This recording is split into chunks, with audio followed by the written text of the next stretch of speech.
안에서 하나 되어 함께 찬양하며 믿음의 고백 또 믿음의 증인이 되어서 또 평생을 살아가게 되는 믿음의 아름다운 공동체 세워나가시는 모든 성도님들 되셨으면 좋겠습니다. 귀한 찬양 감사합니다. 추석 명절 잘 보내셨나요?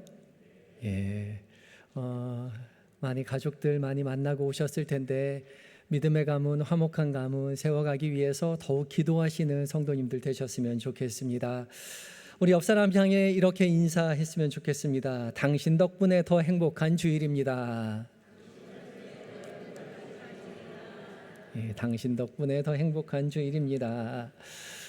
우리 모두 행복한 삶을 꿈꾸며 살지만 행복은 그렇게 멀리 있는 것은 아닙니다. 행복은 언제나 가까이에 있죠. 어디 있냐 하면 옆 사람의 미소에 있습니다.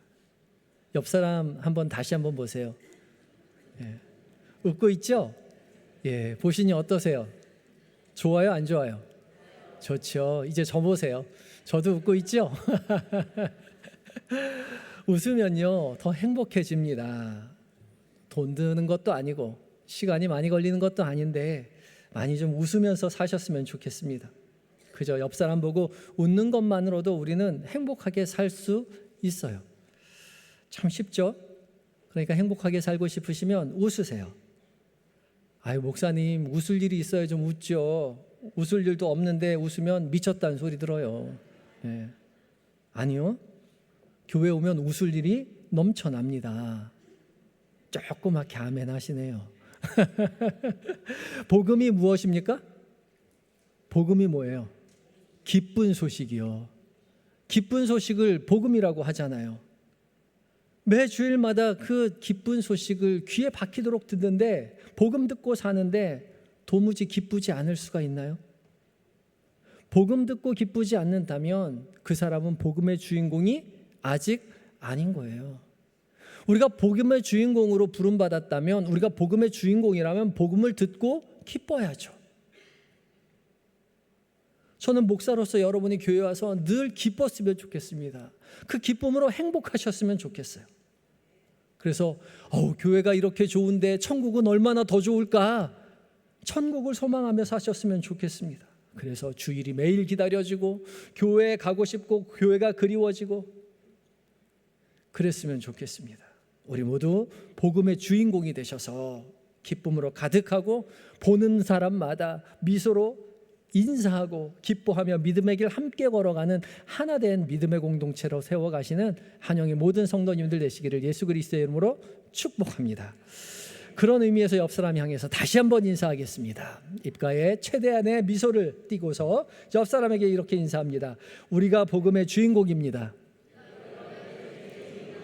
함께 웃으며 천국 갑시다.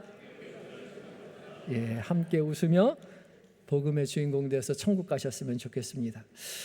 오늘 봉독한 마가복음 9장에는요 결코 함께 있었지만 웃을 수 없었던 사람들이 등장합니다. 바로 예수님의 제자들이었죠.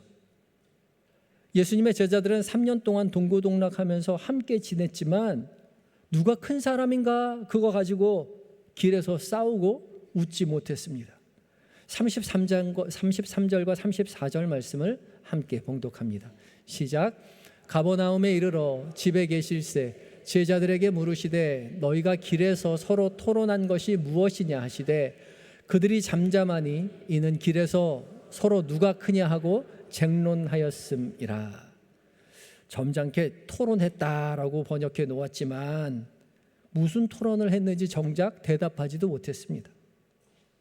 또 토론이라는 단어가 미완료 시제로 되어 있기 때문에 한 번 이야기한 것이 아니라 계속해서 반복해서 토론했던 거죠. 그런데도 예수님께 무슨 이야기했는지 말 못했습니다. 왜냐하면 떳떳하지 못했거든요. 예수님께서는 이제 갈릴리를 향해서 중앙으로 지나가시고 예루살렘으로 향해서 이제 메시아로서 등극하시기 위해서 길을 떠나셨습니다. 예수님은 두 번째 순환을 이야기하세요. 여기서 자신이 고난받으실 것과 십자가에 못 박혀 죽으셨다가 3일 만에 살아날 것을 말씀해 주셨습니다. 그런데 제자들은 그것을 깨닫지 못하죠. 예수님을 따라가던 제자들은 예수님께서 왕으로 등극하실 때에 정치적인 메시아로서 로마로부터 이스라엘 독립시키고 왕이 될 때에 그 옆에 누가 서게 될는지, 누가 더 높은 지위에 오를 사람인지를 놓고 말다툼을 벌이고 있었던 겁니다. 떡 줄 사람은 생각도 않는데 뭐부터 마신다고요? 김칫국부터 마시는 꼴이죠. 제자들끼리 아무리 열심히 토론해 봐야 예수님의 마음에 들지 않는다면 아무 소용이 없죠. 모든 결정은 예수님께서 하시는 겁니다. 예수님이 왕으로 등극하실 때 그 곁에 누구를 앉힐지는 예수님이 결정하는 거예요. 근데 문제는 기준이 다르다는 겁니다. 제자들이 생각하는 높은 자리에 앉을 만한 그 기준과 예수님께서 생각하시는 높은 자리에 앉힐 만한 그 기준이 서로 판이하게 달랐던 거죠. 제자들은 일반적인 생각을 하고 있었습니다. 일반적인 생각으로 누가 예수님 곁에 서야 합니까? 예수님이 왕으로 등극하실 때에 왕 옆에 누가 있어야 할까요? 누가 있어야 할까요? 한번 생각해 보시죠. 무엇보다 제일 가까이 있어야 될 사람 중에 한 사람은 공이 큰 사람이겠죠. 예수님이 왕으로 등극하실 때에 공이 가장 큰 사람, 당연히 한 자리 줘야죠. 또 어떤 사람이 예수님 가까이 앉아야 할까요? 높은 자리에 있어야 할까요? 예수님이 신뢰할 만한 사람이요. 예수님 왕으로 오르셨을 때에 예수님 배반하지 않을 만한, 신뢰할 만한 사람 곁에 두어야죠. 또 어떤 사람이면 예수님 곁에 둘 수 있을까요? 지혜로운 사람이요. 지혜로운 사람 곁에 두어서 나라를 잘 다스려야 할 거 아니겠어요? 일반적인 생각, 이런 마음 가지고 이런 사람이 곁에 있을 것만 같아서 서로 이것 가지고 다투고 있었던 거죠. 그런데 예수님은 전혀 다른 기준을 가지고 계셨습니다. 그럼 예수님의 기준은 무엇이었을까요? 예수님의 기준으로 예수님 곁에 높은 자리에 오르기 위해서 우리는 무엇을 어떻게 해야 할까요? 오늘 본문을 살펴보며 함께 은혜를 나누고자 합니다. 첫 번째 우리가 기억해야 할 것은요, 예수님은 보다 높이 오르기 위해서는 끝자리로 내려가라고 하십니다. 함께 읽겠습니다. 시작.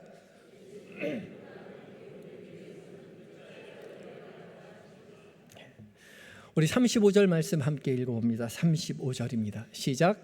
예수께서 앉으사 12 제자를 불러서 이르시되 누구든지 첫째가 되고자 하면 뭇사람의 끝이 되어 뭇사람을 섬기는 자가 되어야 하리라 하시고. 아멘. 예수님은 12 제자를 다 불러 모으셨습니다.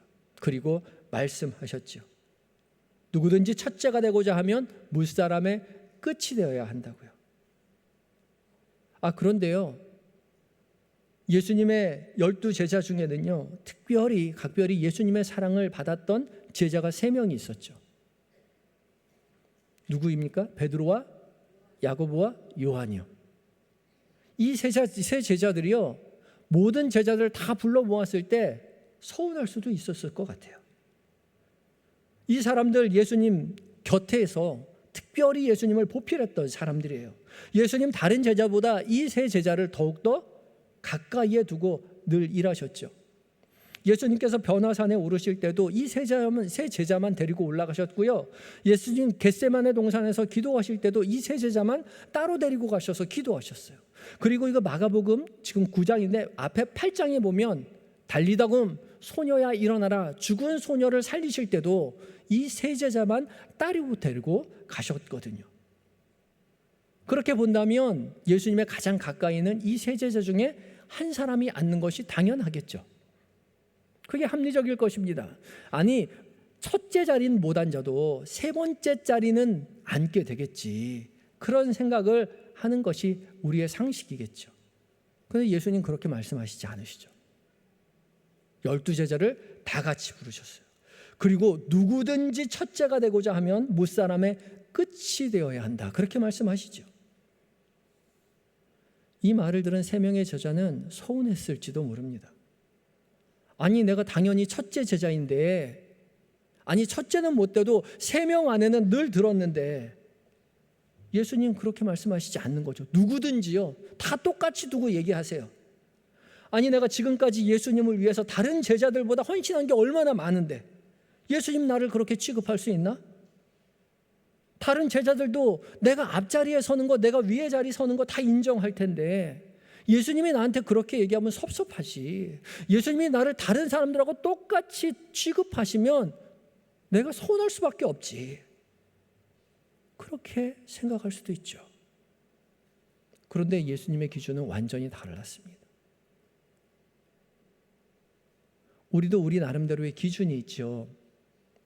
우리 기준대로 중요한 순서를 매깁니다. 예수님 곁에 가까이 앉을 만한 사람을 우리끼리 순서를 매겨요. 그리고 그 중요한 순서가 서열이 되죠. 교회에서 누가 더 높은 사람입니까?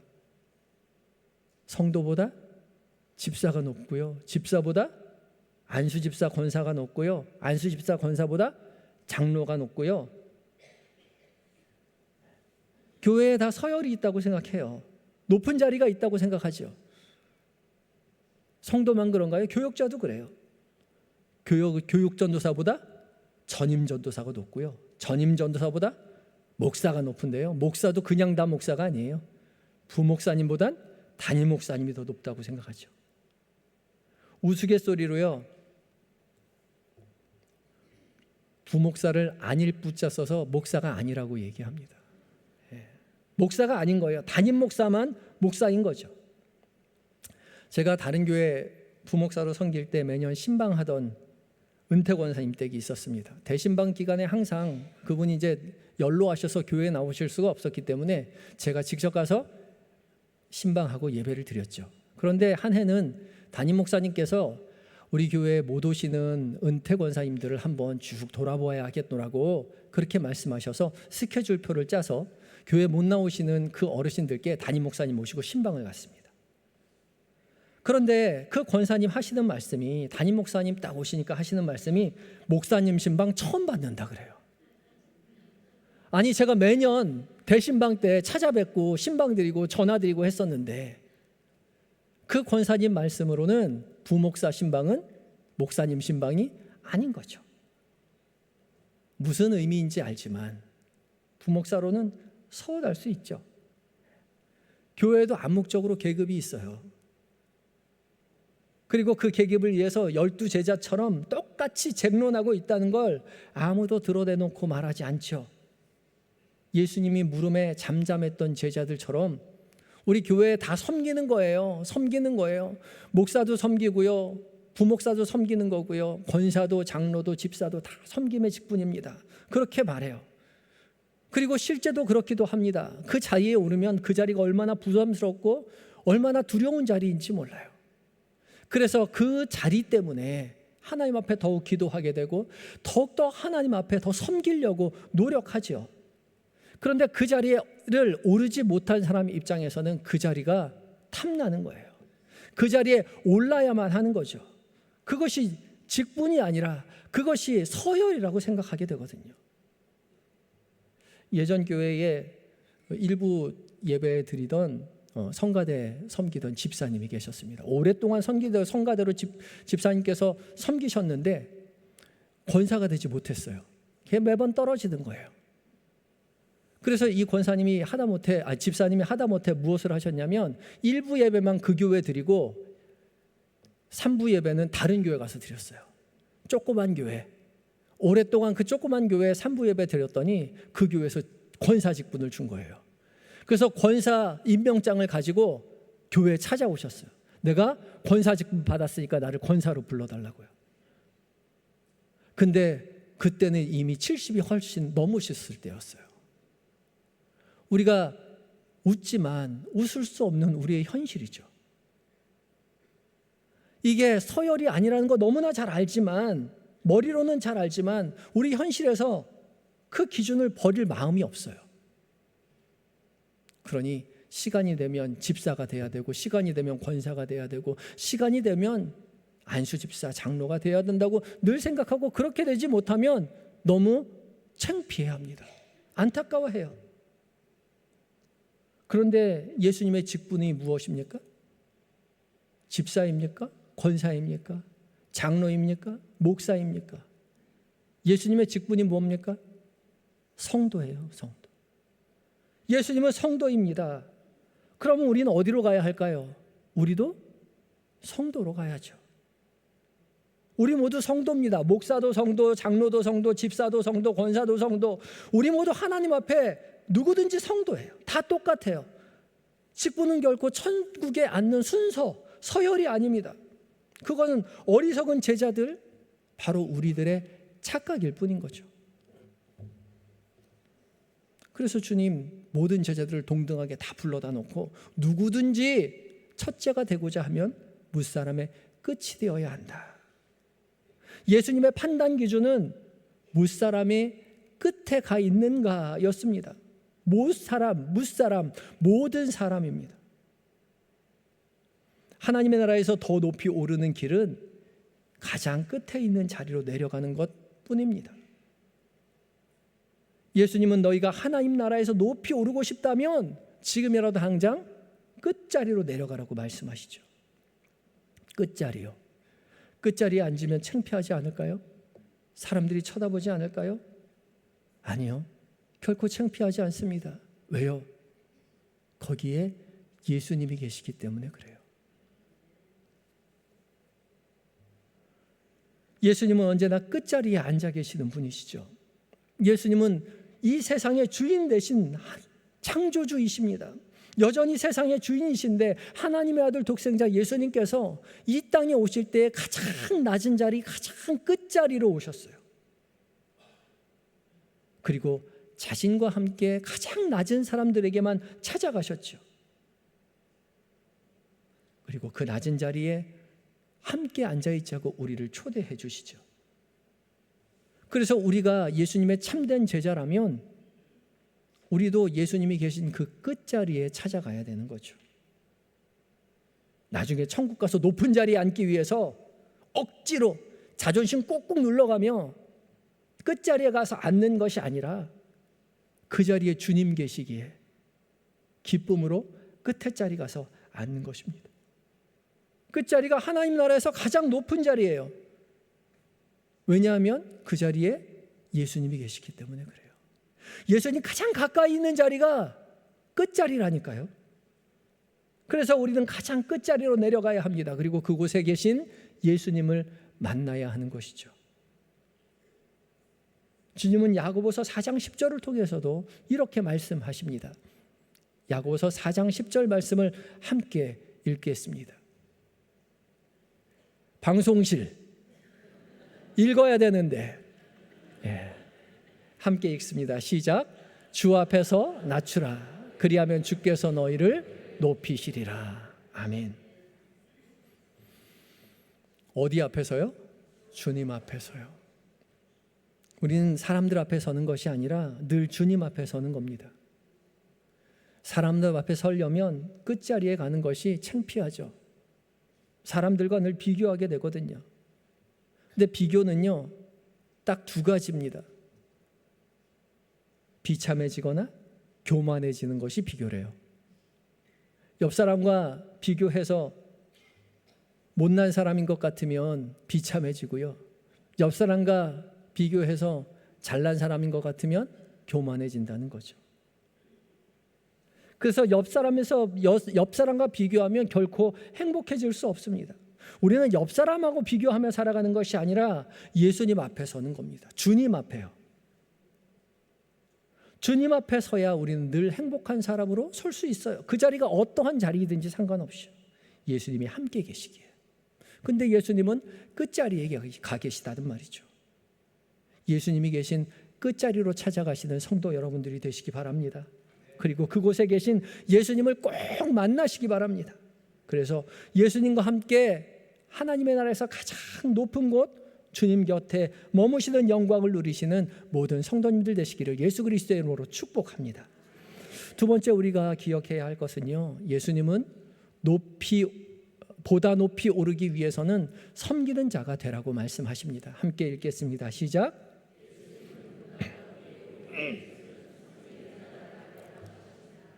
35절 말씀을 함께 읽겠습니다. 35절입니다. 시작. 예수께서 앉으사 12제자를 불러 이르시되 누구든지 첫째가 되고자 하면 뭇사람의 끝이 되며 뭇사람을 섬기는 자가 되어야 하리라 하시고. 아멘. 누구든지 첫째가 되고자 하면 뭇사람을 섬기는 자가 되어야 한다 말씀하고 계십니다. 뭇사람, 모든 사람입니다. 끝자리에 가서 모든 사람 섬길 때 비로소 높은 곳으로 오를 수 있다라고 주님 말씀하고 계시죠. 끝자리에 그냥 가서 앉아 있는 것만으로는 부족합니다. 끝자리에 앉아서 마땅히 다른 모든 사람들을 섬겨야 하는 거죠. 모든 사람을 섬기는 자가 되어야만 합니다. 명령문으로 되어 있어요. 왜냐하면 그 끝자리에서 만나는 바로 그 사람, 곁에 있는 그 사람 예수님이기 때문에 그래요.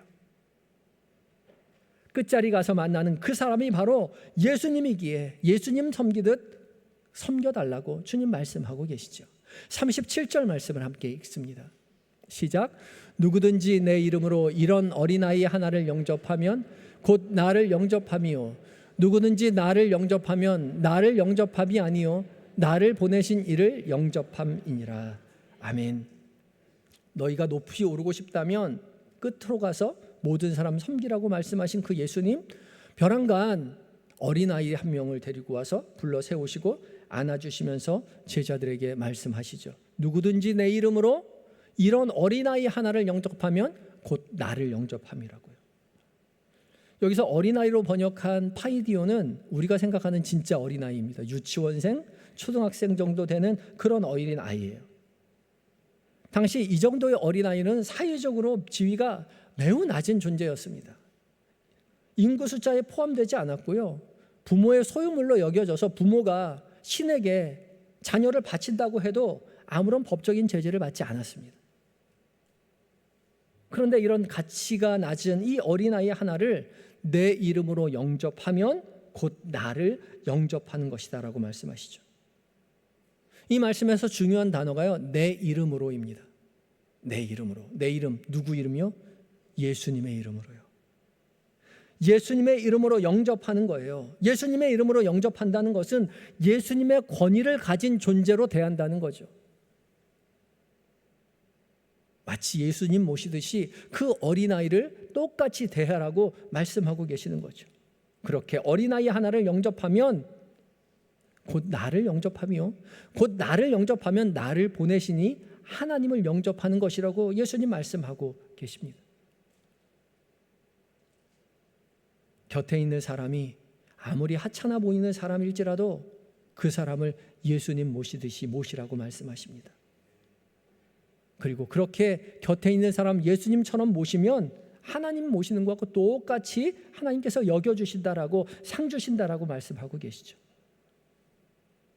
여러분 곁에 누가 있습니까? 지금 한번 보세요. 옆에 누가 있나? 그 사람 누구라고요? 예수님의 이름으로 보내주신 분이라고요. 옆 사람에게 이렇게 고백해 보겠습니다. 당신은 예수님이 제게 보내주신 소중한 사람입니다.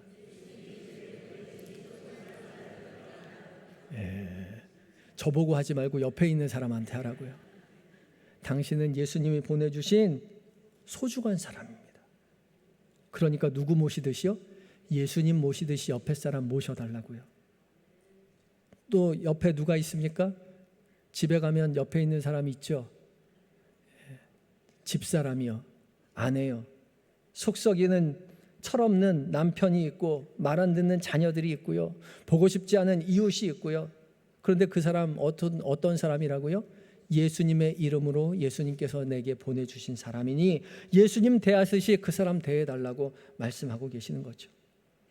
그래야 천국에서 큰 사람이라고 말씀하십니다. 이게 진짜 예수 잘 믿는 사람입니다.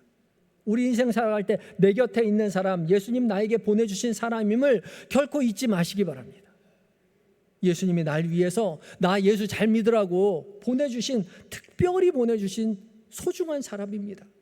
때론 그 사람 때문에 눈물 짓기도 하고 속상해하기도 하고 그 사람 때문에 잠 못 들기도 하지만 하나님이 다 알아서, 어련히 알아서 나를 위해서 보내주신 하나님의 사람인 거예요.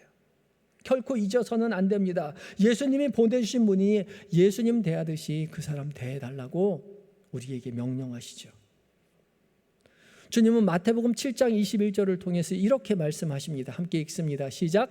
나더러 주여 주여 하는 자마다 다 천국에 들어갈 것이 아니요 다만 하늘에 계신 내 아버지의 뜻대로 행하는 자라야 들어가리라. 아멘. 나더러 주여 주여 하는 자마다 다 천국에 들어갈 것이 아니라고요. 교회에서 거룩한 모습으로 앉아서 눈 감고 주여 주여 유창하게 기도하고 찬송가 열심히 부르고 기도하고 예배드리고 집으로 돌아가는 그 사람이 예수님 잘 믿는 사람이 아니라 지금 곁에 앉아있는 그 사람, 집에 가면 곁에 앉아있는 그 사람, 가족, 친척, 직장 동료, 그 사람 예수님처럼 대해주는 그 사람이 진짜 예수님 잘 믿는 사람이라고, 천국에서 높은 곳에 오는 사람이라고 주님 우리에게 말씀하고 계시는 거죠. 예수님의 제자된 사랑하는 한영의 성도 여러분, 제발 예수 믿어 행복하신 성도 여러분들 되시기 바랍니다. 예수 믿어서 입가에 미소로 가득한 기쁨으로 충만한 삶을 살아가시기 바랍니다. 서로 비교해서 비참해지거나 교만해지는 것이 아니라 예수님처럼요, 낮은 자리에 찾아가서 그곳에 계신 예수님 만나셔서 예수님 만난 그 기쁨으로 곁에 있는 사람 예수님 대하듯이 매 순간순간 예수님 모시고 살아가는 은혜를 누리시는 한영의 모든 성도님들 되시기를 예수 그리스도의 이름으로 축복합니다. 다 같이 기도하시겠습니다. 하늘 영광 다 버리고 낮고 천한 이 땅에 내려오신 사랑의 주 예수님, 제자들처럼 서로 비교하며 살아가는 어리석은 삶에서 벗어나도록 주여 우리를 깨닫게 하여 주시니 감사합니다. 어리석은 세상에 우리의 기준 다 내려놓고 주의 말씀에 순종하여 가장 낮은 자리로 가서 예수님을 만나고 곁에 있는 그 사람들 예수님이 보내주신 예수님처럼 섬기며 믿음의 길 걸어가는 우리 모두가 되게 하여 주시옵소서. 죽기까지 순종하여 믿음의 본을 보여주신 예수님의 이름으로 감사하며 기도드리옵나이다. 아멘.